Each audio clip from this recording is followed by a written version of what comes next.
Assalamualaikum warahmatullahi wabarakatuh dan salam sejahtera. Video penerangan peringkat pelaksanaan PBD ini dihasilkan oleh pasukan panel Jurulatih Utama Kebangsaan, Pentaksiran Bilik Darjah Institut Pendidikan Guru Malaysia, Kementerian Pendidikan Malaysia tahun 2023. Di dalam video ini, anda akan didedahkan dengan isi kandungan seperti yang tertera di dalam slide. Yang pertama, hasil pembelajaran. Yang kedua, kriteria kejayaan. Yang ketiga, proses pelaksanaan PBD. Yang keempat, fakta pelaksanaan PBD. Yang kelima, kaedah pelaksanaan PBD. Dan yang terakhir sekali adalah strategi pelaksanaan PBD. Pada akhir sesi ini, anda akan dapat melaksanakan PBD mengikut proses yang telah ditetapkan, merancang dan melaksanakan tindakan yang perlu diambil semasa melaksanakan PBD, merekod, menganalisis dan melapor pencapaian murid dengan berkesan, melaksanakan PBD dengan lebih efisien, serta memastikan proses pelaksanaan PBD dipatuhi. Kriteria kejayaan bagi sesi ini adalah anda akan belajar mengenal pasti bila dan di mana pentaksiran perlu dilaksanakan, mencatat dan menguraikan perkembangan murid, merancang dan melaksanakan tindakan susulan, melaksanakan proses perekodan perkembangan murid dengan lebih teratur dan efisien, menentukan tahap penguasaan keseluruhan murid, melaporkan tahap penguasaan murid, serta menentukan peringkat kebolehan murid. Di dalam melaksanakan PBD, seseorang guru perlu mengikut proses seperti yang tertera pada rajah di dalam slide. Pelaksanaan PBD dilaksanakan secara berterusan semasa proses pengajaran dan pembelajaran melalui kaedah-kaedah seperti lisan, pemerhatian atau penulisan. Adalah perlu diketahui bahawa di dalam pelaksanaan PBD, pentaksiran berlaku secara berterusan sepanjang PDP bagi semua mata pelajaran. Pentaksiran boleh berlaku semasa set induksi, perkembangan pengajaran dan penutup bergantung kepada perancangan PDP. Dan pentaksiran tidak semestinya berlaku pada semua peringkat pengajaran. Seperti yang telah diketahui pada penerangan awal tadi, kaedah PBD boleh dilaksanakan melalui mana-mana kaedah seperti yang tertera di dalam slide. Pentaksir melalui kaedah lisan memerlukan guru untuk melaksanakan secara spontan dan terancang. Contoh aktiviti yang boleh dilaksanakan adalah secara soal jawab ataupun kuis. Untuk mentaksir secara pemerhatian, guru akan mentaksir proses dan hasil kerja murid.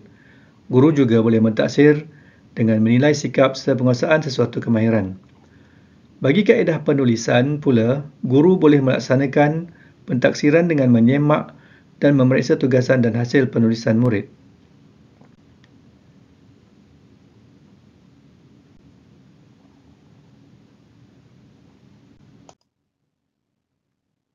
Slide berikut adalah contoh kaedah pelaksanaan PBD bagi subjek Bahasa Inggeris. Di dalam merancang PDP Bahasa Inggeris, guru boleh melaksanakan pentaksiran pada mana-mana peringkat, sama ada pre-lesson, lesson development dan juga post-lesson. Di dalam membuat perancangan PDP, guru boleh menjana idea-idea melalui soalan-soalan seperti what am I teaching, how will I teach it, who am I teaching, dan how will I know if the students understand. Soalan-soalan tersebut boleh membantu guru untuk mengenal pasti kaedah pentaksiran yang boleh dilaksanakan dalam satu PDP yang terancang. Berikut adalah contoh rancangan pengajaran mengikut di SKP. Pertama sekali, guru akan menetapkan hasil pembelajaran berdasarkan pengetahuan, kemahiran dan nilai. Di dalam contoh yang ditunjukkan di dalam slide ini, standard kandungan dan standard pembelajaran yang dipilih telah dinyatakan dengan jelas beserta pernyataan pengetahuan, kemahiran dan nilai. Ini adalah contoh bagaimana pentaksiran berlaku di dalam setiap komponen proses PDP. Sebagai contoh, pada peringkat pre-lesson, guru menggunakan kaedah lisan apabila murid membuat aktiviti meramal ataupun predicting. Pada peringkat perkembangan, guru menggunakan kaedah lisan dan juga pemerhatian. Apabila murid membandingkan ramalan mereka dengan kisah yang sebenar, bagi subjek ini, guru dapat mentaksir kemahiran bertutur murid.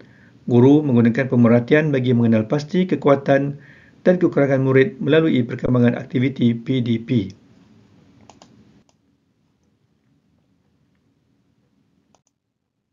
Pada peringkat akhir proses pembelajaran, guru menggunakan kaedah lisan atau melihat keupayaan murid menggunakan kemahiran berfikir aras tinggi melalui tafsiran masing-masing yang boleh dijustifikasikan dengan baik. Pentafsiran akan sebaya pula boleh dilaksanakan pada peringkat ini untuk menghendaki murid-murid menilai dan memberi maklum balas kepada rakan sebaya mereka berdasarkan kriteria yang telah ditetapkan. Dan proses ini memberi peluang kepada murid-murid untuk belajar melalui interaksi dan memperoleh perspektif yang berbeza. Selain itu, pentafsiran rakan sebaya juga dapat menggalakkan kerjasama, penghargaan terhadap kepelbagaian pendapat dan perkembangan kemahiran sosial murid. Dengan melibatkan pentafsiran rakan sebaya pada peringkat akhir proses pembelajaran, guru dapat memperoleh gambaran yang lebih lengkap tentang pencapaian murid dalam kemahiran berfikir aras tinggi dan memberikan maklum balas yang berkualiti untuk pembangunan selanjutnya. Berikut adalah contoh instrumen yang boleh digunakan untuk membantu guru mentaksir melalui kaedah lisan dan pemerhatian. Ini juga contoh instrumen dalam bentuk soal jawab lisan dan pemerhatian dalam bentuk speaking checklist. Ini pula adalah contoh instrumen bagi penilaian rakan sebaya. Tindakan susulan. Tindakan susulan dilaksanakan apabila hasil pentafsiran rakan sebaya atau kaedah lisan menunjukkan kelemahan atau kekurangan dalam keupayaan murid menggunakan kemahiran berfikir aras tinggi.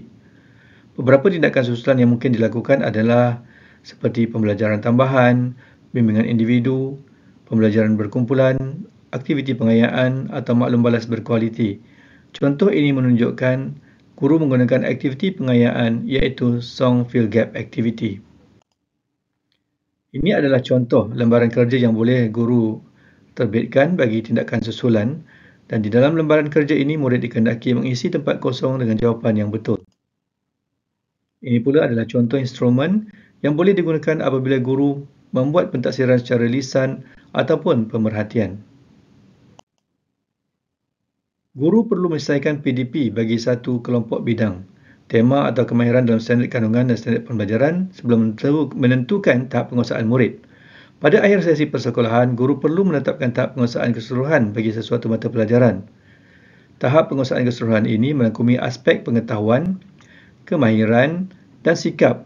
Untuk itu, guru perlu mentaksir murid secara menyeluruh dan holistik dengan melihat pelbagai aspek semasa proses pembelajaran murid secara berterusan melalui pelbagai kaedah seperti pencapaian mereka dalam ujian topikal, pemerhatian latihan, pembentangan, respon murid secara lisan, kerja projek, produk dan sebagainya.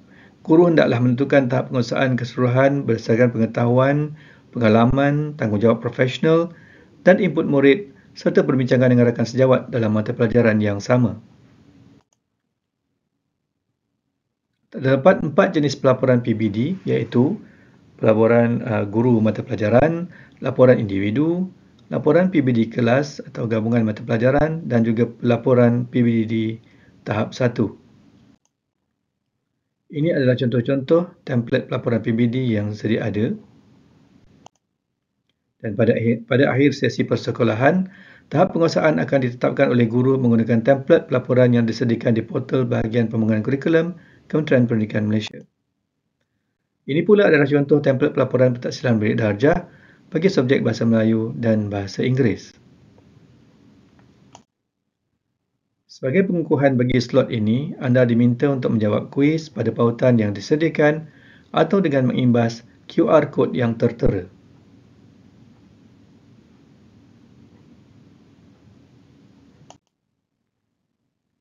Rancangan pengajaran harian ataupun RPH merupakan panduan kepada para guru untuk mengajar dengan lebih sistematik dan efektif serta mampu untuk mencapai apa yang diobjektifkan dalam sesi pengajaran dan pengajaran. Oleh itu, anda dikehendaki untuk membina satu rancangan pengajaran harian mengikut subjek kepakaran anda. Anda boleh gunakan aplikasi yang sesuai bagi memaparkan RPH anda supaya dapat dikongsikan dengan rakan pembelajaran anda yang lain. Sekian sahaja untuk kali ini. Semoga apa yang disampaikan dapat memberi manfaat kepada anda di dalam melaksanakan PBD. Sekian, terima kasih.